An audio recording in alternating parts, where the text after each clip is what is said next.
So there's going to be my 1-year follow-up review of this rolling or spinning composter. It's called the FCMP IM 4000, and it's a spinning composter, dual chamber. And I bought it over a year ago. I've been using it outside in this exact spot for over a year, and I just wanted to deliver some thoughts about it. I do a video review of this, and I have a video about how to build it. I have been using it, and wanted to have some thoughts about it. So first up, it works. It produces compost. It took me a while to figure out exactly how to get it to work. It's not very big. That makes composting difficult, but once I got the hang of it, it does produce good compost. It's not a ton, but if you have a smaller property, or you're in a city rooftop, or you have like a third or a quarter acre, it's not a bad size. If you have a larger family, it's easy to overwhelm, but it does the job. Placement wise, it can hold maybe 40-50 pounds of stuff. So I do have it so that the legs are under some dirt. This will happen naturally, which is heavy, and soil will start to cover it, but I would recommend getting it so that it's quite stable.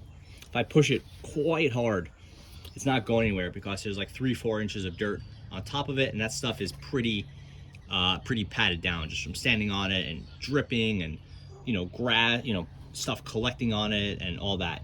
So definitely that helps with the stability, but you want to, when you give this thing a turn and it's got some stuff in it, it could build up some momentum, and you want to be careful there. Spinning it is not as easy as you'd think.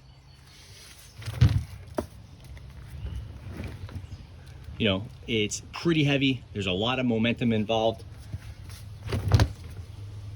It wants to go backwards. There's no handles on it. There's no crank on the side like some higher end models have, which brings me to another point. It's pretty bare bones. When I bought this, I didn't really know a whole lot about composters, so I thought this was kind of what everything was. But now I've done some more research. I've seen there's insulated models that keep more heat in there, and they will compensate for the fact that this is not a very large compost. It's not nearly as big as a compost heap, say, or a compost, just a huge pile, or some wood pallets that are 3 feet by 3 feet by 3 feet, something like that. This is much smaller than that, so it has trouble collecting heat, which means it's not effective in the winter. It's like a 3-season compost bin. So it's a little bit hard to spin. So this one's a little bit hard to spin. It takes getting used to. Really, the best way to do it is to kind of just turn it a little bit at a time, then let some momentum do the work. Do it again. You don't want to spin it too vigorously because it won't turn as well as it can, but it is stable with those feet covered, so that's good. None of the legs have rusted out. I haven't lost any screws. Nothing on here is loose. Everything works the way it should, so I'm quite happy about that. Clearly, it's gotten quite dirty. Got some bird poop on it. You missed some coffee grounds over here. Some, dirt has, jumped up on it or fallen on it. Some sticks collect in it. Leaves and just other plant matter collect on it. And on the bottom, it's where it's the most dirty. Here's the bottom. You have splash up from rain, and then you have all the stuff that kind of drips out from here. That doesn't really bother me, but it's pretty unsightly. I will say there's no smell. I always assume that this thing has to have a nasty smell after a year or two.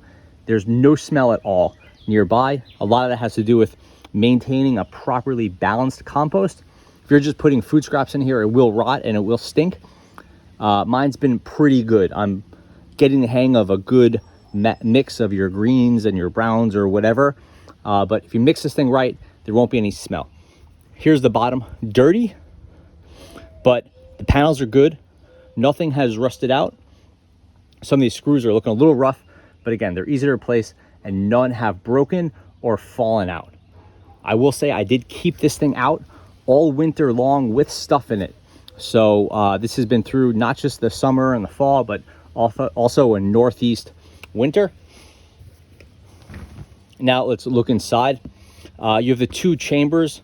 One's for your addition and one's for your timing. But honestly, I like take this thing off and I flip flop it all the time. So that doesn't really mean anything to me. You can see this thing's pretty dirty, but everything works the way it should.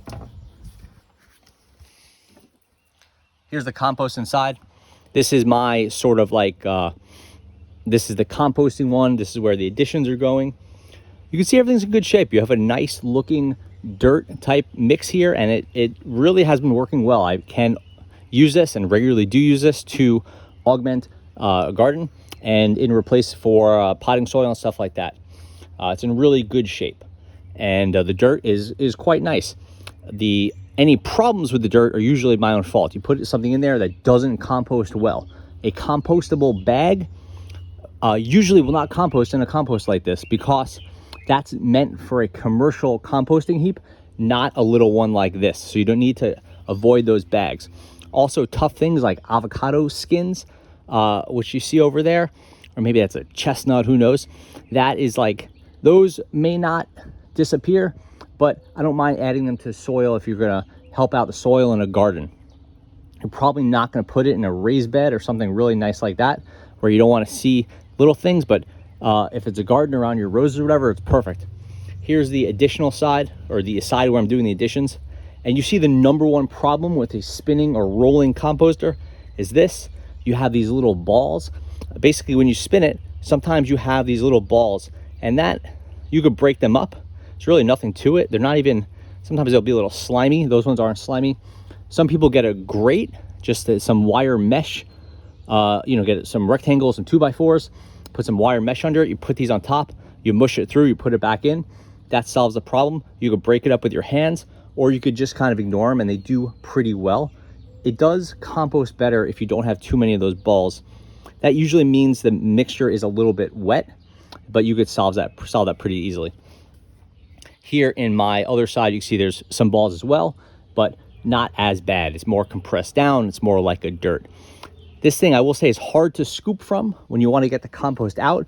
It's just not a lot of room. You can use a little trowel or a little can. It's fine. It's just slow going. This is too low to put a 5-gallon bucket under. So you can't turn it upside down and dump the dirt out into a bucket.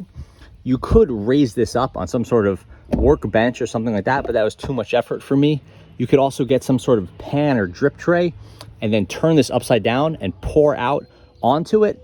But honestly, usually when I need it, I just need like, a bucket full, like 5-gallon bucket full. So I just get a trowel and I pick out what I want manually. It's a little slow, but it's not that big of a deal. Okay, so in summary, the FCMP IM4000 rolling or spinning composter, it does the job. Because it's small, it doesn't work in the winter. And because it's small, it takes longer than you'd expect to compost things, but it does work. You have to concentrate on your mix and really be disciplined about adding your greens and your browns, but it will work if you're good about it. And it's a little bit harder to spin. Like a 10-year-old child will have some problems with this, but adults can do it no problem. And it's a little bit hard to spin, but it's not that big of a deal. It's not that good looking, but any sort of composter is not going to look that good. They're going to get dirty, but there is no smell. I've had no animal problems either. So on the whole, I'd say it's actually a pretty good composter, and it's pretty much as good as I thought it would be, given I think this costs me, I want to say $85 or something like that. It's definitely on the affordable side. It's a good starting composter if you don't have too big of a family or too much acreage. So that pretty much covers it. Thanks for watching.